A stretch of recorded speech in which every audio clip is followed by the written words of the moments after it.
मुश्किलें अभी और बढ़ने वाली हैं। आर्थिक अपराध इकाई और तमिलनाडु पुलिस मनीष कश्यप से वायरल वीडियो मामले में भी पूछताछ करेगी।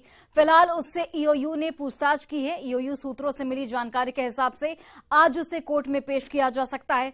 पेशी के दौरान ईओयू कोर्ट से मनीष कश्यप को रिमांड पर मांगेगी और रिमांड मिलने के बाद उससे तमिलनाडु वायरल मामले में पूछताछ करेगी।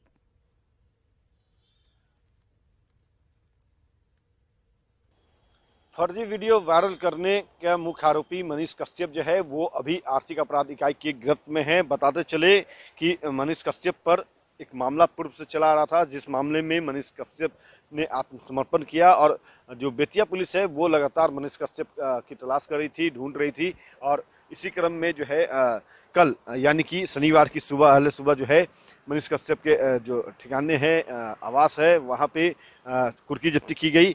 बताते चले कि मझौलिया थाना क्षेत्र के पारस पकड़ी में जो स्थित एसबीआई की शाखा है, वहाँ 2021 में मनीष कश्यप ने जाकर के अनर्गल बयानबाजी किया था और वहाँ के जो शाखा प्रबंधक हैं प्रेम कुमार, उनके खिलाफ जो है आरोप लगा करके, झूठे आरोप लगा करके धमकी दिया था, गाली गलौज किया था। और इसी मामले में शाखा प्रबंधक जो है उनके तरफ से, प्रेम कुमार की तरफ से एक मामला दर्ज कराया गया था मझौलिया थाना में। और इस मामले में लगातार बेतिया पुलिस जो है वो कार्रवाई करने के लिए मनीष कश्यप को ढूंढ रही थी, लेकिन मनीष कश्यप जो है वो फरार चल रहा था। और मनीष कश्यप के घर पे जो है इश्तिहार चस्पा करने के बाद भी मनीष कश्यप जो है वो कोर्ट में सरेंडर नहीं किया, ना ही पुलिस के समक्ष उपस्थित हुआ, जिसके बाद ये कार्रवाई जो है वो की गई। आर्थिक अपराध इकाई ने जो है मनीष कश्यप के जो ठिकाने हैं वहाँ पे कुर्की जब्ती किया, उसके जो पैतृक गांव है वहाँ उसके घर पे कुर्की जब्ती किया और फिर उसकी गिरफ्तारी करने की दिशा में लगातार कार्रवाई कर रही थी। इसी क्रम में मनीष कश्यप ने जो है वो आत्मसमर्पण किया पुलिस के समक्ष जाकर के। और अब उसे आर्थिक अपराध इकाई जो है पटना लेकर के आई है, जहां उससे लगातार आर्थिक अपराध इकाई में पूछताछ की जा रही है। बताया ये भी जा रहा है, आर्थिक अपराध इकाई की जो आधिकारिक सोर्स हैं उनके मुताबिक आज मनीष कश्यप को कोर्ट में प्रोड्यूस किया जा सकता है। और कोर्ट में प्रोड्यूस करने के दौरान जो है आर्थिक अपराध इकाई जो है वो मनीष कश्यप को रिमांड की अर्जी भी लगाएगा, 5 दिनों का कम से कम रिमांड की मांग करेगा, ऐसा कहा जा रहा है। और उसके बाद अगर रिमांड मिलती है तो फिर पूछताछ जो है वो मनीष कश्यप से किया जाएगा। तमिलनाडु का जो फर्जी वीडियो वायरल किया था उस मामले में भी पूछताछ की जाएगी।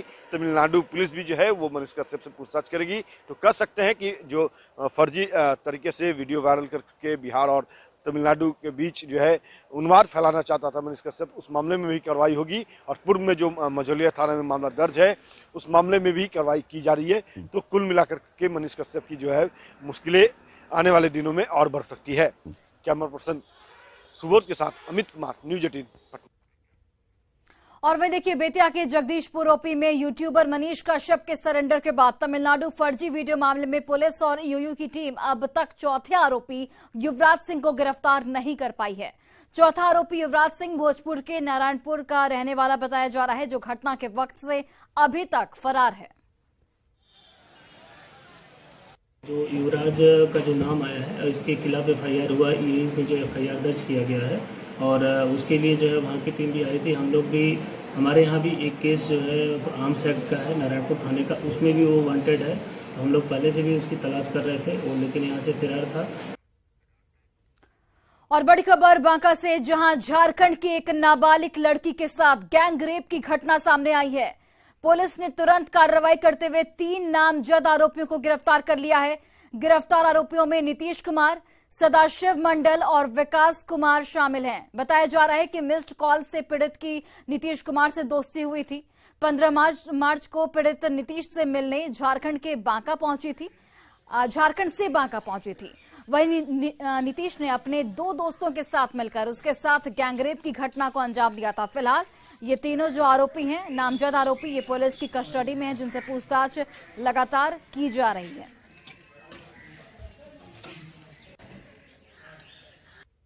नीतीश कुमार, सदाशिव मंडल और विकास मंडल जो तीनों धोरिया थाना क्षेत्र के रहने वाले हैं, तीनों लड़कों ने उनके साथ में जो है गैंगरेप की घटना को अंजाम दिया था। तो इस पर थाना के द्वारा जो है त्वरित कार्रवाई करते हुए एक एफआईआर दर्ज करते हुए तीनों आरोपितों को तुरंत गिरफ्तारी कर लिया गया है। अरवल जिले के कोइलभूपत पोस्ट ऑफिस में बचत खाता और सुकन्या समृद्धि योजना खाता में लाखों रुपए के गोलमाल का मामला सामने आया है।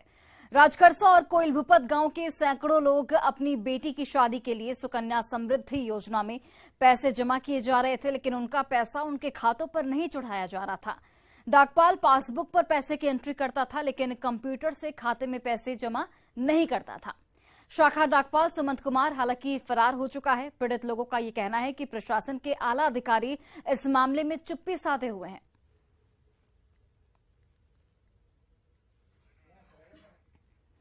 और खबर गिरिडीह से, जहां जंगली हाथियों ने जमकर उत्पात मचाया है। नक्सल प्रभावित और जंगल से घिरे डुमरी प्रखंड के धवैया गांव में हाथियों के उत्पात से लोग डरे सहमे हुए हैं।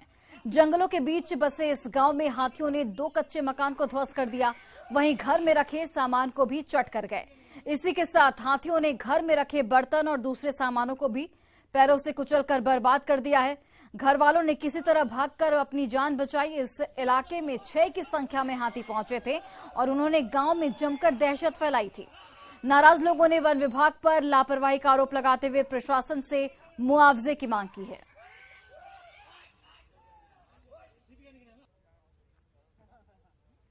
दो तस्वीरें आप देखिए, जहां पर जो हाथियों का झुंड है वो गांव पहुंचा है और जो लोग हैं वो डरे सहमे हुए हैं। 2 घरों को हाथियों ने क्षतिग्रस्त कर दिया। वन विभाग से जो लोग हैं वो बेहद आक्रोशित हैं और लगातार मुआवजे की मांग की जा रही है ग्रामीणों की ओर से।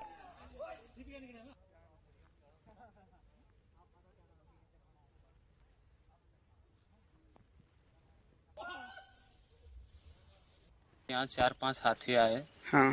और सारा फसल हम लोग का बर्बाद कर दिया यहाँ पे जी। उसके बाद घर का खिड़की दरवाजे सब भी तोड़ दिया जी। और हम लोग को हमेशा डर बना रहता है कि कब दिन और रात में आ जाए। और बच्चा उच्चा भी हम लोग का रहता है, जैसे घर के बाहर खेलता है तो डर बना रहता है कि हाथी आएगा तो हानि क्षति पहुंचा दे हम लोग को। तो वन विभाग से शिकायत किए थे? हम बहुत बार वन विभाग से शिकायत किए, लेकिन कोई कार्रवाई नहीं। और गिरिडीह में नीमिया घाट थाना क्षेत्र के NH-19 पर हेठनगर के पास मवेशियों से लदा एक ट्रक अनियंत्रित होकर पलट गया। इसमें 4 मवेशियों की दर्दनाक मौत हो गई, वहीं 2 मवेशी जख्मी हो गए। बताया जा रहा है कि मवेशी लदा एक ट्रक बगोदर से धनबाद की ओर जा रहा था। इस घटना के बाद ड्राइवर और खलासी ट्रक छोड़कर भाग निकले। वहीं ट्रक से 17 मवेशियों को पुलिस ने जब्त कर मधुबन गौशाला भेज दिया है। साथ ही आगे की छानबीन में जुटी हुई है।